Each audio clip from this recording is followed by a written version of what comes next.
All right. The day has been amazing. That's all I'm going to say. From Anu Acharya ma'am's session to the workshops to the tours and now to Gustavo sir's speech.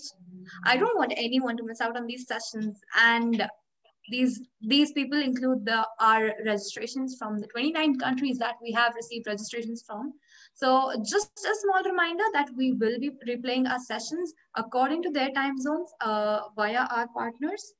Apart from that, we have a very, very, very, very special session planned at 6:30 p.m. IST by Dr. Jason Kelly. And I hope to see all of you there.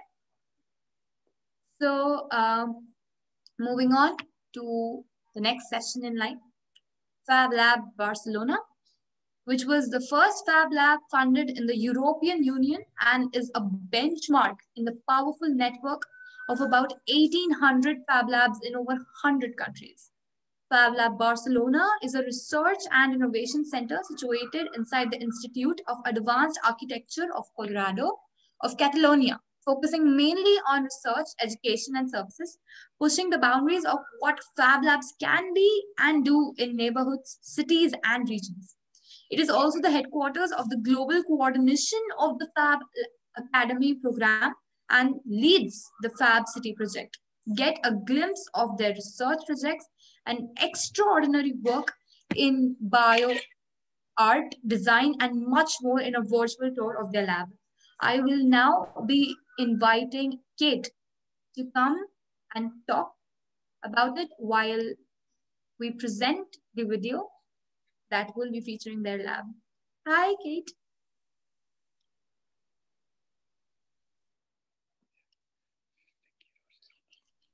I'm just going to...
The dust is coming down.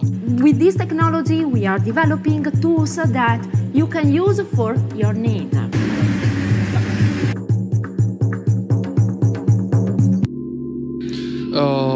Breathing health, problem like cancer. The cancer? Do you have a lot of people with cancer? Yes. What does it mean? This means people meeting every week in our place, basically looking at an issue that proposals that they had on their neighborhood. And so we're teaching them how they can use sensors to monitor the noise, how they can make the sensors, how they can look at the data, towards basically using data, using sensors, using technology to create awareness about a local problem that might happen on a city.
It's not something you can just test once and think it's right.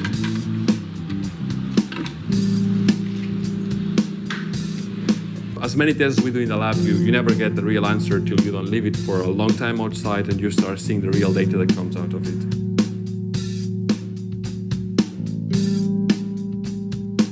That's one of the devices that we keep upstairs just to report data and to keep testing different versions of the software that runs on the device that we keep testing. So we could see, for example, now that's the level of light. You could see here from late July to all the first week of August we are now. And we can, for example, simply just ask it to compare light versus temperature. And we can, for example, quickly see, that's every day. We could see basically how the sun shines in the morning. And of course, I could even go and get it from our API. So for advanced users, they might be going here into the API reference and they might be looking at ways they can just go here and request the data.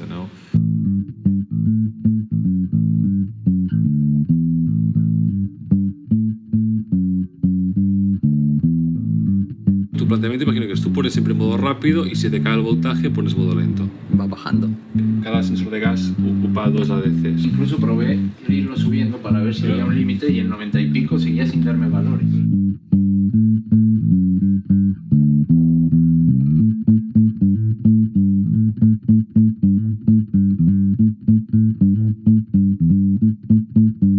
That's what we work on. So that's the new version 1.5. So we have the sensor board as before, we have the core board. We basically work out the sensor board to improve the audio. So now we use a MEMS microphone. We also add a UV sensor for the light. We also tune a little bit the design so it's more clear with icons here and there, like how these things work. So if you compare it to the previous version, like it's quite smaller, no? That's how the sensor board look at the version 1.1. That's now, it's quite smaller. And then that's a main board. So we move from this board to this board, a little bit smaller, but basically what we work out is like far better Wi-Fi with more memory so we can have like a proper web interface for this and a faster chip. So basically the problem now is that we need to find a way to test the new sensors. So these are like new gas sensors we are working on since a couple of years. And the biggest issue we are finding now is how we make them really well to have them outdoors and working full-time as we have those 2 kits here. So we'll need to find a way to basically design, like something like this. Yeah. We can fit this inside, somehow look like this.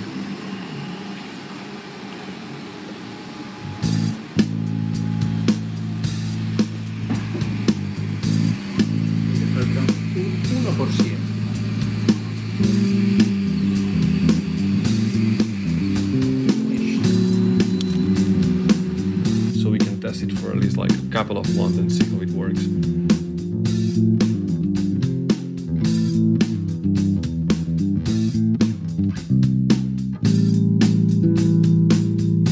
evaluated how communities were using Smart Citizen in different pilots in Barcelona, which is a community that crowdfunded the project initially, in Amsterdam and in Manchester. A big percentage of people disengaged with the project because they couldn't set up the sensors. They didn't have the skills to very easily get the sensor to start streaming data into the platform. And I think that what's crucial there for us is to put a lot of energy in making the onboarding toolkit. So with the Smart Citizen Kit installation, we are trying to make it as optimized and accessible as possible to reach as many people as possible. And so we're doing that primarily by condensing the sign-up experience into one simple step-by-step application that installs the Smart Citizen for you. Exactly. So what we've been working on over the past couple months is bettering this process. What we've done is optimize this experience across multiple devices. We've set it up so now you can install the Smart Citizen Kit wirelessly without having to have cables.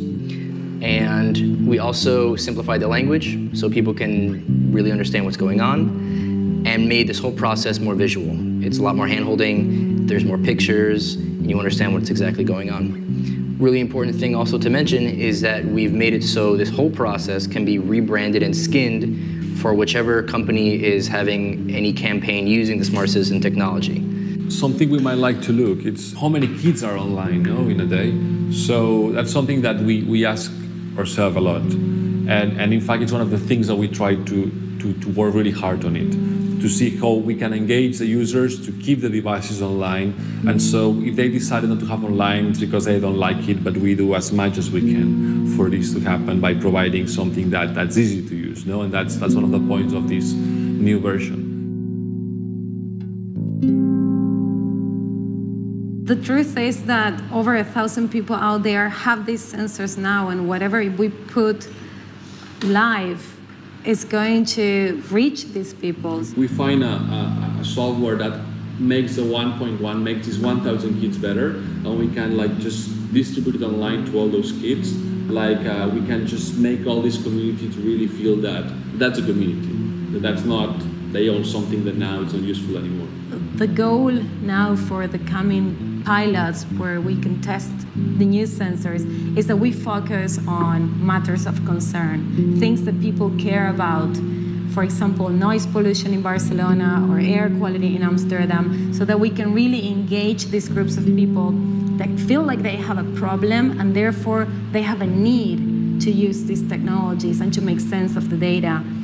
And I think that we can also produce resources in the onboarding toolkit that will allow people to learn more about these issues, to see how they can tackle noise pollution. And in that sense, the whole of the Smart Citizen project is infrastructuring the new politics in the city.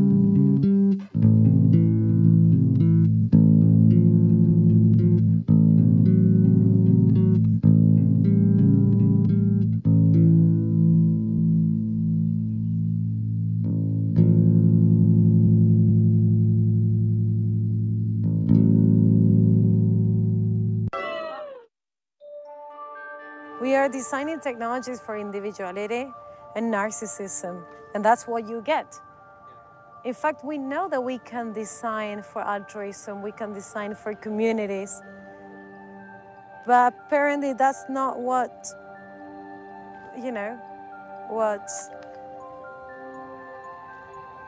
companies actually want to do. I think you get what you fund, and what's actually being funded now is technologies that foster narcissism, individuality, look at me, look what I do. I think that we have to ask ourselves probably a deeper question, which is why, the purpose. So it's like, what is, in this philosophical question about what's the purpose of our, of our life? If it's to enhance our individual capacity, it is to create a community, it is to consume as much as we can while we are here, and it's actually to leave a better trace out of you, during your lifetime. So those questions, I think, need to come back. in my opinion. And I don't want to get too philosophical, but if you don't ask those questions when you are designing those technologies, then you will end up, being part of the same loop. No?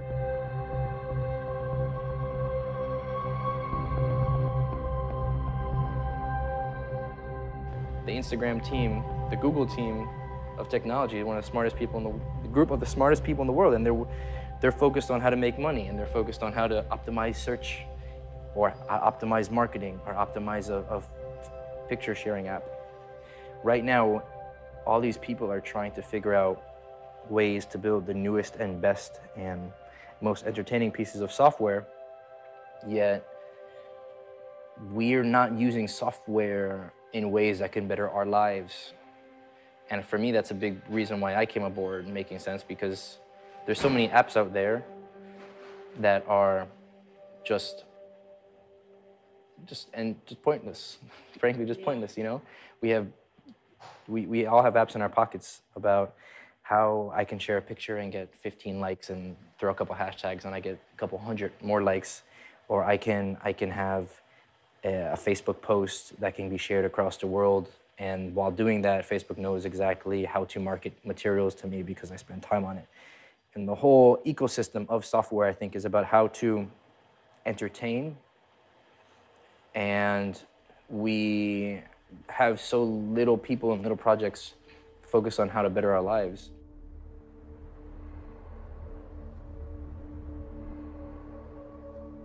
How can we design technologies that actually foster the best side of us, of ourselves, foster pro-social behaviors, collaboration, active participation, democratic participation?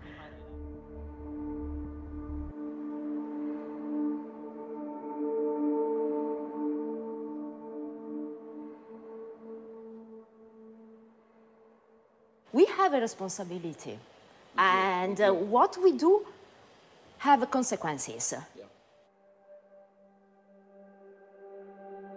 I liked the idea that I could do something good. Yeah.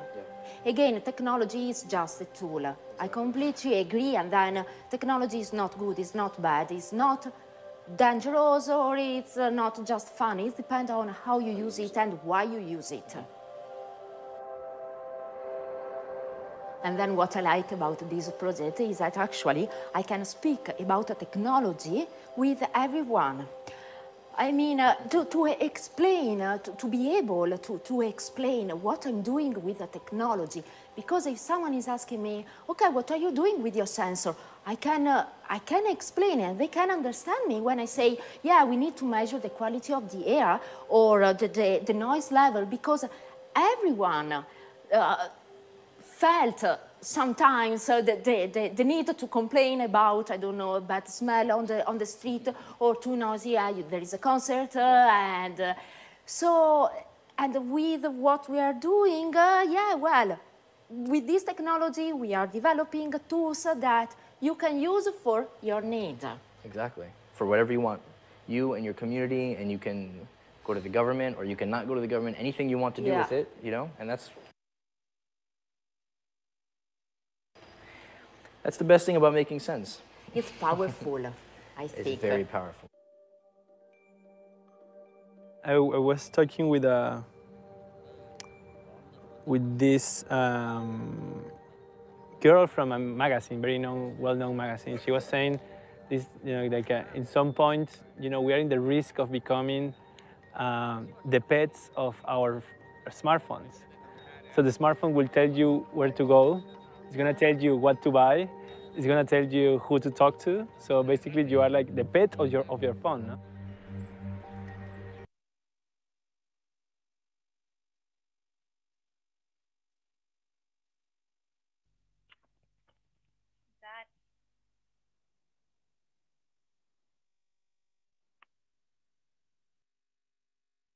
That video was. Hello, can you hear me?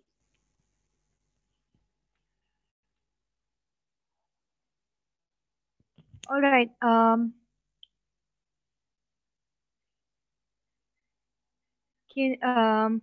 That video was truly something, because The conversation that was showcased in the video was something that I think at one point we all feel that we need to talk about.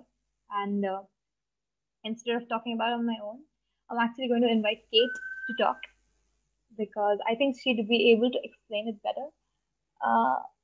Kate. Yes. Hello. Yeah, thank you for having us, and thank you for letting us showcase some of the ways in which we take the Fab Lab and we try to understand the world around us by using the tools that we have available in the Fab Lab. It is very understandable why you guys are one of the top Fab Labs in the world. After watching this video, it is truly very understandable and truly very believable why Fab Lab Barcelona is one of the most favorites in the world. Yeah, I mean, we like, obviously we're biased, and so we love where we work and we love the Fab Lab. But to be honest, I think that the Fab Lab movement in general has become far more connected to communities and to people over the last few years. You know, actually the first Fab Lab outside MIT was in India. I don't know if you know this, but in Vegan Ashram in Pune. So we actually have, this is another fantastic example of a Fab Lab that has been giving and growing in community for so long. And we see a lot that, you know, whilst we do it in our way in Fab Lab Barcelona, there are many other Fab Labs that are doing similar things, really trying to understand what the productive capacity of citizens is and then what it can be, and how we can actually change the world around us through tech, but also through, I guess also understanding tech and being able to read it and use it. This is an absolutely the need of the hour, given the kind of power that media and the tech holds over us. Right, Mahfouz is right. Now, I'm not sure if he's completely right. But nowadays, social media apps make useless features. The more useless the feature is, the more addicted we are to it. Yeah, and one thing we often look at in the Fab Lab is kind of the role of the designer. And I think that this is interesting for the audiences here, because many of you are working with the design of things, of systems, of products, of ways of kind of interacting in the world. And for us, you know, that intention of why to design and not just how is really part of the act of the designer. So we now run master's courses around this idea. We run all sorts of learning programs, including the Fab Academy program, trying to really understand the why, not just the how, not just the tools, but why we have those tools and what we can apply them to. That, again, is one way to look at it. All right, so attendees, we will be open to questions now. In case you have any questions, please let us know in the chat box. In the meanwhile, Kate, what has been one of your favorite projects to work on so far? I think so. At FabLab, we work in different fields of research. So what you saw in the video today is something from the area of research we call sense making. So this is all the applications of open source sensors and all the applications of the way we can use, for example, that Smart Citizen Kit. So the Smart Citizen Kit has been developed over, quite a few years now. It started in 2012 in the Fab Lab as a project as part of the Fab Academy. And over the years, we've used different projects and European research to kind of develop that product for different communities and different uses. The one you saw in the video, I think the second one where they're explaining it, this was 1.5, so Smart Citizen Kit version 1.5. We're now at version 2.1. So this one is available and it's ready to kind of, buy and purchase, but it really gives a good understanding of the way that we like to work. And so for me, this project is actually one of my favorites, but there are others that have really captured the essence of our lab. So I think the Fab City project is one that is really interesting. This is taking the idea of the Fab Lab, the productive capacity of the Fab Lab, and scaling it to a city. So this is now a network of 38 cities around the world that are looking at a new production paradigm. So this is, instead of having product in, trash out, we look at data in, data out. So how can we situate our production capacity and situate our design, and then actually be able to share knowledge at distance over a network to be able to boost kind of the knowledge sharing capacity that we have internationally. Ronak asked, what are some of your upcoming projects? Well, something we're doing recently, which is pretty exciting, and I think it kind of talks to most people because it's a common thread in most people, is we're starting to look at the field of food. So this is quite new to us. We've done a few projects in tech for farming. So we did kind of for peri-urban farms and market gardens. We've done a series of robots, and these are actually able to both scan plants on the ground, but also understand crop analysis from a drone kind of perspective. So we have this project. This is called Romy project, where we work in a consortium of other European partners. And what we're now doing is I guess, moving this tech perspective that we have on the farming side of food, and actually looking at also growing in the city and tech projects in the city. So we have a project now called Food Tech 3.0, which is part of another project called Food Shift 2030, which is a European project. And through this, we're going to look to incubate tech projects. So we actually have a call open for European and local, in Barcelona for projects to join the incubation. And we hope that we can use the same lens we use in kind of this Smart Citizen kit and bring it to the application of food tech. So this is our latest project, which is pretty interesting. It's coming soon. We have an event on Wednesday if anyone wants to join that. Barcelona time. We'd absolutely love to. Please let us know about the same. We'd love to join. You can check it on our website for sure. Absolutely. Thank you so much, Kate. Thank you so much for coming in today. Thank you so much for having us, and I'll put our website so you can double check all of our projects. Absolutely. We'd appreciate awesome. That so much. Thanks for having us. Thank you for coming. Ciao.